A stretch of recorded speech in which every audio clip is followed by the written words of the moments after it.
కోటి గారి life style ఎలా ఉంటుంది సార్? ఇప్పటికీ కోటి గారు ఫ్రెష్గా ఇండస్ట్రీలో ఎలా అడుగులు వేశారు, ఇప్పటికీ అలానే ఉన్నారు మీరు? నేను 17 సంవత్సరాలుగా ఒక్క సినిమా చేయలేదు నేను కదా, ఒక్క సినిమా లేదు నాకు. ఆఫ్టర్ అరుంధతి ఒక్క సినిమా చేయలేదు నేను. అంటే ఒక పెద్ద సినిమా చేయలేదు, చిన్న చేసా ఆఫ్ కోర్స్, ఒక్క సినిమా చేయలేదు. అందుకే నేనే డిప్రెస్ అయిపోయాను. నా సంగీతం నా దగ్గర ఉంది, నా సాధన నా దగ్గర ఉంది. ఆ టైం వచ్చినప్పుడు నిజంగా భగవంతుడు అవకాశం కల్పిస్తాడు.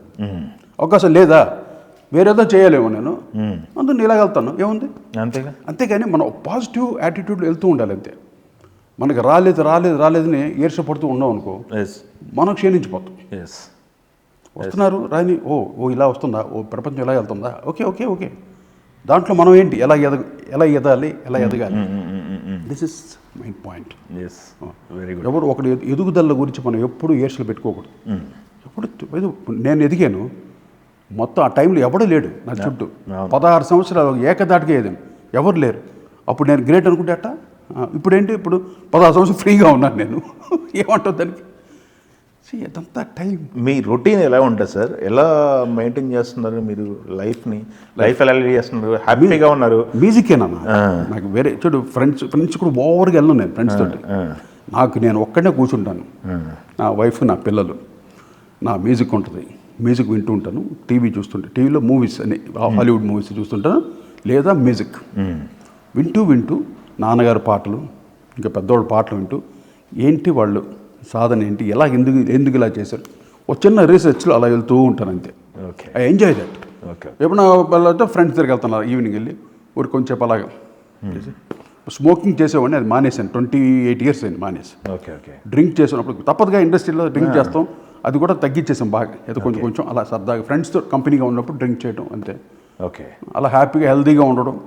ఇల్లు కట్టుకున్నాను, నిజంగా దేవుడు ఆశీస్సులు, మీ అందరూ ఆశీస్సులు, మా ప్రేక్షకుల ఆశీస్సులు, మా ఇండస్ట్రీ ఆశీస్సులు. ఒక ఇల్లు కట్టుకున్నా, ఒక సెటిల్ అయ్యాను కష్టపడి. ఏది దాదాపు నేను ఇల్లు కట్టి ఇప్పుడు 7 years అయింది. 7 years నేను అన్ని సంవత్సరాలు పనిచేసి ఇప్పుడు సొంత ఇల్లు కట్టుకొని గడ్డిపేటలో అందరూ సపోర్ట్ తోటి, ఇక్కడ అందరు నా చుట్టుపక్కల కూడా అందరు మంచి వాళ్ళు, ఫుల్ సపోర్ట్ నాకు ఇక్కడ. అంటే ఇప్పుడు మీరు చెప్తుంటే షాకింగ్ సార్ నాకు. 7 years అవుతుంది ఇల్లు కట్టుకుని అంటే, ఇప్పుడు వరకు సొంత ఇల్లు లేదు సార్? సొంత ఇల్లు లేదు. దగ్గర నేను ఏంటంటే ఒక ఇంట్లో 5 సంవత్సరాలు ఉంటాను ఒక ఇంట్లో రెంట్కి. ఎగ్జాక్ట్ 5 years అవగానే ఖాళీ చేద్దాం, వెళ్ళిపోవడం. ఎన్ని ఇళ్ళు మారాను హైదరాబాద్లో వచ్చి. నేను 98లో వచ్చాను ఇక్కడికి. మా ఫ్యామిలీ పిల్లలంతా చెన్నై నుండి తీసుకుని వచ్చేసి వచ్చి దాదాపు ఒక 7-8 ఇళ్ళు మారా. అన్ని మారి తర్వాత ఇల్లు కట్టుకున్నా ఇక్కడ గండిపేటలో. అదేదో రాసి ఉంది, గండిపేటలో కట్టుకోవాలని ఉంది నాకు. నాకని కేటాయించాడు భగవంతుడు ఆశీస్సులు. అవి కట్టుకుని పేరు రాశారు ఇక్కడ. నాకు గోమాతలు ఉండేవి, ఇప్పుడు గోమాతలు పంపించేశాను, వీటికి పంపించేశాను. తర్వాత అంటే వీటికంటే వేరే దేనికి కాదు, గోశాలకు పంపించేశాను. అలాగా అంటే హ్యాపీగా ఉంటున్నాను, ప్లెజెంట్గా. నాకు ఆ లోన్లీనెస్ నాకు ఇష్టం. ఒక్కడనే అలా ఎంజాయ్ చేస్తూ ఉంటాను, నా మైండ్ తోటి అలా ఆలోచిస్తుంటూ. నా పాత నాకు అన్నీ గుర్తు ఇప్పటికీ, చిన్నప్పుడు జరిగిన విషయాలన్నీ కూడా గుర్తు. అవన్నీ నెమరేసుకుంటూ ఉంటాను. I enjoy that. అంటే మీ ఎక్స్పీరియన్స్లో జరిగిన విశేషాలు, ఇన్సల్ట్స్, ఎన్నో దగ్గర ఇన్సల్ట్స్ జరిగినాయి మాకు. ఎన్నో దగ్గర మమ్మల్ని బాగా పట్టం కట్టారు. ఇవన్నీ తలుచుకుంటూ ఉంటాను.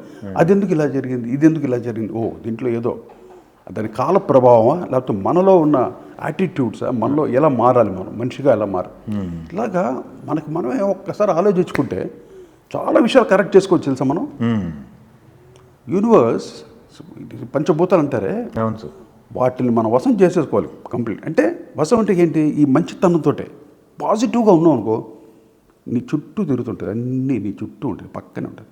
అంటే పక్కన వస్తాయి. ఆ లెవెల్లో ఉండాలి మనం. అంటే మంచితనం, ఒక 10 మందిని మంచి కోరుకో, చేతన సహాయం చేయి.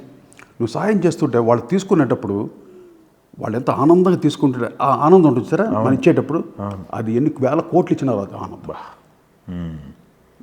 అటువంటి నేను ఆనందపడతాను. Very good. ఇప్పుడు నా సంపాదన నాకు ఎంత వీలుందో అంతలోనే నేను అందరికి హెల్ప్ చేస్తాను.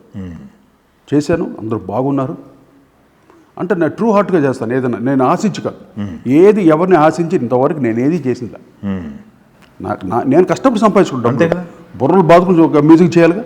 నాకు వచ్చిన డబ్బులతోటి పిల్లలకి అన్నీ చేస్తాను, నా పిల్లలతో పాటు మిగతా వాళ్ళు కూడా అందరికీ అలా అలా చేసి నాకుంటే ఏదో కొద్దిగా పెట్టుకుంటాను అంతే. నాకే వ్యసనాలు ఏం లేవు. ప్యాకెట్లు ఆడడం కానీ రేసులు ఆడడం కానీ ఎటువంటిది లేదు. నాకు ఎంతసేపు మ్యూజిక్తో కూర్చొని అలా ఎంజాయ్ చేస్తూ ఉంటాను. Very good sir. ఎట్లా సార్ పిల్లలు అంతా సెటిల్డ్ కదా? పిల్లలు దే వెరీ గుడ్. అంత మ్యారీడ్ ఇద్దరు అయిపోయింది. ముగ్గురు నాకు 1 daughter and 2 sons. Yes. Daughter వచ్చి యూఎస్లో ఉంటుంది, సియాటిల్లో ఉంటుంది. ఆవిడకి 2 డాటర్స్, 2 మనవరాళ్ళు అక్కడ ఉన్నారు అమెరికాలో. ఇక్కడ నాకు 1 మనవరాలు. పెద్ద అబ్బాయి రాజీవ్, ఆయన సినిమాలు హీరోగా కొన్ని సినిమాలు చేశాను. ఆయన కొంచెం బ్రేక్ రాలేదు. తర్వాత తను ఏదో వేరే బిజినెస్లో బిజీగా ఉన్నాడు. చిన్న అబ్బాయి కూడా మ్యూజిక్ చేశాడు. ఆయన కూడా మ్యూజిక్ వద్దని వేరే బిజినెస్కి వెళ్ళిపోయాడు. Okay, good, happy, very good. మాకేంటంటే మేము చిన్నప్పటి నుండి ఆ ఎరాని కంటిన్యూ మ్యూజిక్ ఎరాని కంటిన్యూ చేస్తూ వచ్చాము. సంగీతం పిల్లలకి అది ఎందుకో కొంతవరకు అబ్బింది, వాళ్ళు వద్దని తెలిపారు. సరే ఏం చేస్తాం దానికి, కాలం ప్రకారం. ఎస్. దేని ప్రకారం వాళ్ళకి ఇష్టం అంతే. ఏది ఇష్టం అయితే వాళ్ళకి, ఏది ఇష్టం అంతే. వాళ్ళు మళ్ళీ ఫోర్స్ చేసి లేదు నువ్వు మ్యూజిక్ వచ్చేయి అంటే ఎక్కడ వస్తుంది మ్యూజిక్? దానికి మళ్ళీ ఎంతో సంకల్పం ఉండాలి. చాలా సంకల్పం. మాకంతా ఏదో పూర్వజన్మ సుకృతం అది. మీరేంది మ్యూజిక్ కాదు అసలు, సినిమా ఫీల్డ్ సంబంధం లేని ఏదో థాట్స్ లో వెళ్ళిపోయాడు. నేను అసలు మెరీన్ ఇంజనీర్ అవ్వాలేదు. అదే నాకు అసలు ఆ కోరిక ఉండేది నాకు. అటువంటిది నేను మ్యూజిక్ డైరెక్టర్ ఎలాగైనా నాకే తెలియదు. ఇప్పటివరకు ఇంత సక్సెస్ఫుల్ మ్యూజిక్ డైరెక్టర్గా, ప్రూవ్డ్ మ్యూజిక్ డైరెక్టర్గా అంత ఏంటి అంత ఆశీస్సులే. తర్వాత ఎప్పుడు మళ్ళీ ఒకసారి ఎప్పుడు ఆలోచన రాలేదుగా ఏమి మనం అనుకున్నది అది ఏది జరగలేదు. అదే మెరీన్ ఇంజనీర్ అవుతుంటే జరగలేదు అది.